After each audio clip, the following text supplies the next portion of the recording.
পুঁজি শব্দটা আমরা সবাই কম বেশি জানি। পুঁজি মানে কি?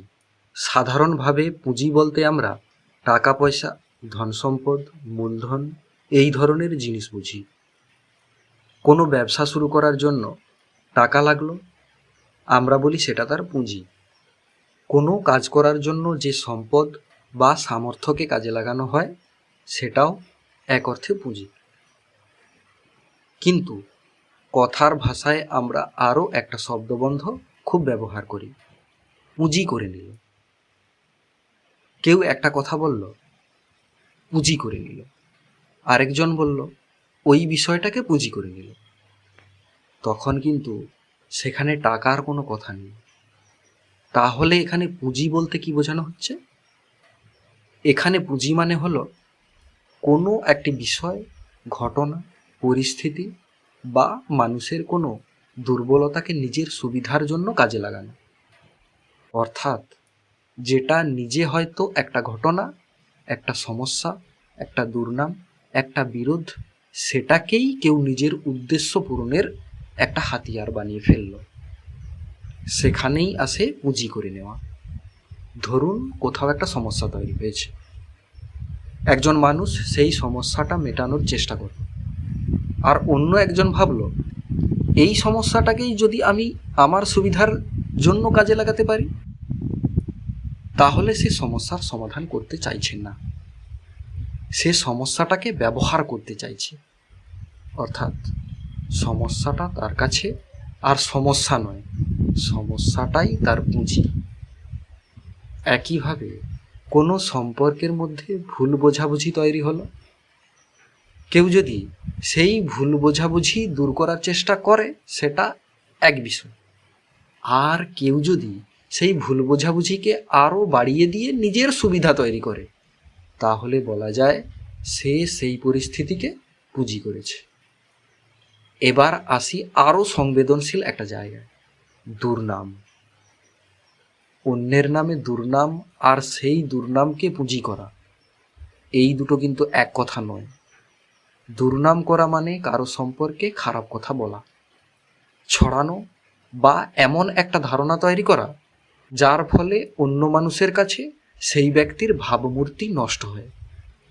কিন্তু কেউ যদি সেই তৈরি হওয়া দুর্নামকে নিজের উদ্দেশ্য পূরণের কাজে লাগায়, তখন বলা যায় সে দুর্নামকে পুঁজি করেছে। অর্থাৎ দুর্নামটা তখন শুধু দুর্নাম থাকলো না, সেটা হয়ে গেল একটা হাতিয়ার, একটা উপায়, একটা সুযোগ। এবং সেই সুযোগকে কাজে লাগিয়ে কেউ যদি নিজের স্বার্থ হাসিল করে নেয়, এখানেই পুঁজি শব্দটার কথ্য অর্থটা খুব গুরুত্বপূর্ণ হয়ে ওঠে। কারণ আমরা বলি ওই বিষয়টাকে পুঁজি করে নিল, তখন আমরা বলতে চাইছি ওই বিষয়টাকে নিজের সুবিধার জন্য ব্যবহার করে নিল।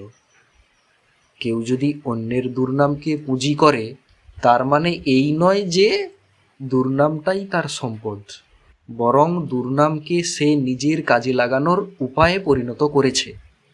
ধরুন একজন মানুষের নামে নানা কথা ছড়িয়ে পড়েছে, সেই কথাগুলো সত্য কিনা সেটা আলাদা প্রশ্ন, কিন্তু সেই কথাগুলোকে সামনে রেখে যদি কেউ নিজের অবস্থান শক্ত করে নেয়, নিজের স্বার্থ হাসিল করে নেয়, অন্য কাউকে দুর্বল করে কিংবা নিজের কোনো উদ্দেশ্যে পৌঁছানোর রাস্তা তৈরি করে নেয়, তাহলে বলা যায় সে ওই দুর্নামকে পুঁজি করেছে।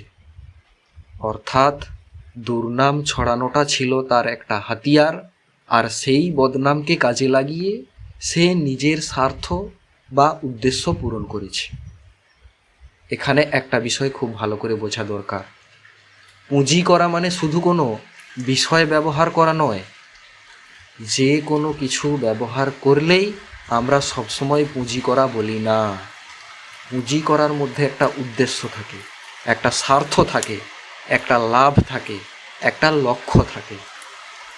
কেউ কোনো সমস্যায় পড়েছে, সেটাকে কাজে লাগিয়ে নিজের সুবিধা করে নিল অন্য কেউ।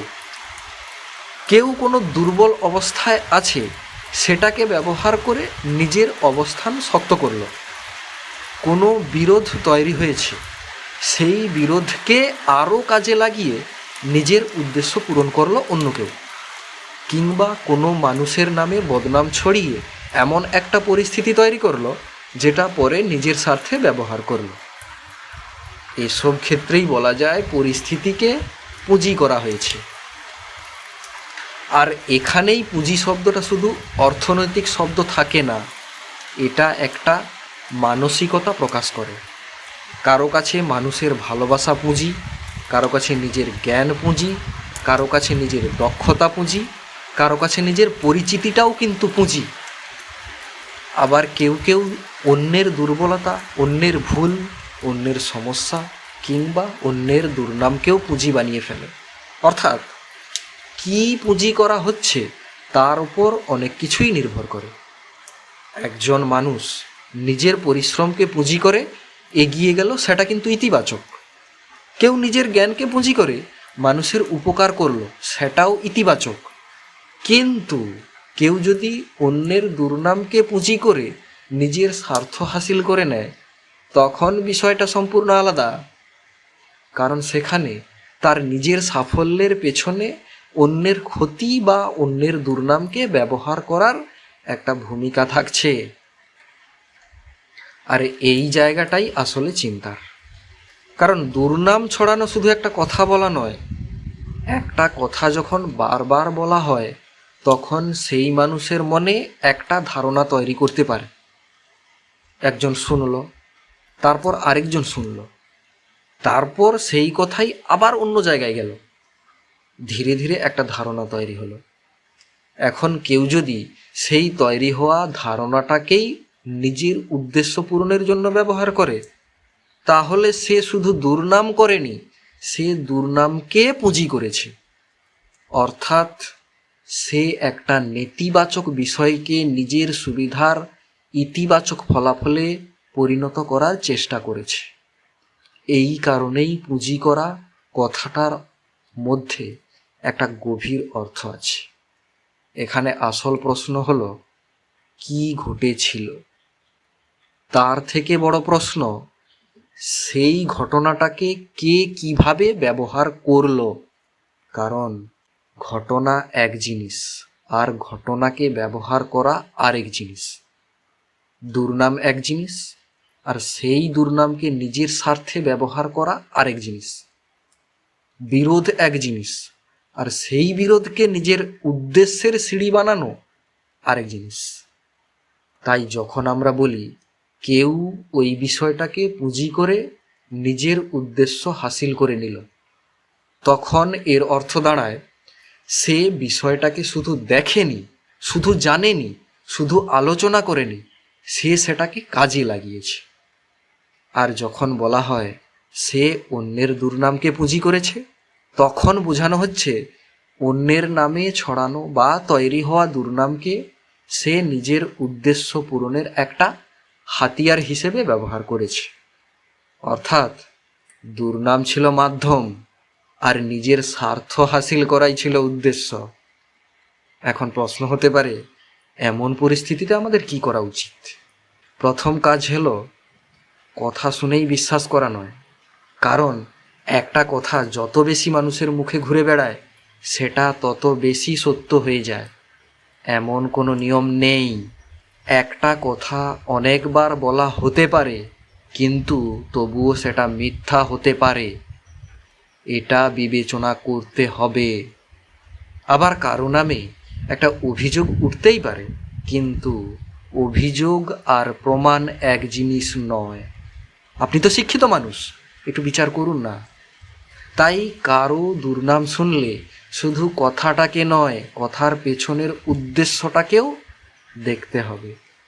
কে বলছে, কেন বলছে, কখন বলছে, এই কথার ফলে কার লাভ হচ্ছে, আর সব থেকে গুরুত্বপূর্ণ, এই কথাটাকে ব্যবহার করে কেউ কি নিজের উদ্দেশ্য পূরণ করতে চাইছে। এই প্রশ্নগুলো করতে অনেক সময় পুঁজি করার আসল অর্থটা বোঝা যায়। কারণ অনেক সময় মানুষ যা বলে তার থেকেও গুরুত্বপূর্ণ হলো সে যা বলছে সেটা দিয়ে কি করতে চাইছে। শেষে একটা কথাই বলতে চাই, পুঁজি মানেই টাকা নয়, পুঁজি হতে পারে জ্ঞান, পুঁজি হতে পারে দক্ষতা, পুঁজি হতে পারে অভিজ্ঞতা, পুঁজি হতে পারে মানুষের ভালোবাসা। আবার কারো কাছে অন্যের দুর্বলতা, অন্যের সমস্যা, অন্যের বিরোধ, এমনকি অন্যের দুর্নামও পুঁজি হয়ে উঠতে পারে। তাই পুঁজি করেছে কথাটা যখন শুনবেন, তখন শুধু অর্থের কথা ভাববেন না, ভাববেন কোন জিনিসটাকে পুঁজি করা হয়েছে, কেন পুঁজি করা হয়েছে, আর সেই পুঁজি করে শেষ পর্যন্ত কি উদ্দেশ্য হাসিল করা হয়েছে। কারণ কোনো কিছুকে পুঁজি করা মানে সেটাকে নিজের স্বার্থের কাজে লাগানো নয় বন্ধু। আর যদি সেই পুঁজিটা হয়ে ওঠে অন্যের দুর্নাম, তাহলে কথাটা আরও স্পষ্ট করে বলা যেতে পারে, দুর্নাম ছড়ানোটা ছিল তার একটা হাতিয়ার। সেই বদনামকে কাজে লাগিয়েই সে নিজের স্বার্থ বা উদ্দেশ্য পূরণ করেছে। অর্থাৎ দুর্নাম শুধু ছড়ানো হয়নি, দুর্নামকেই পুঁজি করা হয়েছে। আর এই কারণেই কথার ভাষায় যখন কেউ বলে ওই বিষয়টা ও পুঁজি করে নিল, তখন তার অর্থ শুধু ব্যবহার করলো নয়, তার অর্থ অনেক গভীর।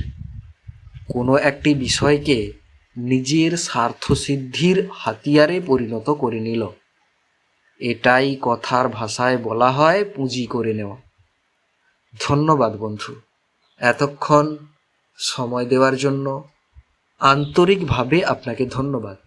আশা করি বুঝতে পেরেছেন পুঁজি কথার অর্থ কি, আর পুঁজি মানে কি বলা হচ্ছে। আপনি শিক্ষিত, মানে আপনি শিক্ষার বিষয়টাও পুঁজি করেছেন। আপনি হিংসুটে, মানে হিংসুটে সম্পর্কে তো আপনার ধারণা আছে। অনেকে দেখবেন হিংসাও করতে জানে না, তার মানে তার কাছে হিংসা নামক পুঁজি নেই। আপনার কাছে কিন্তু হিংসা নামক পুঁজিটাও আছে। ধন্যবাদ।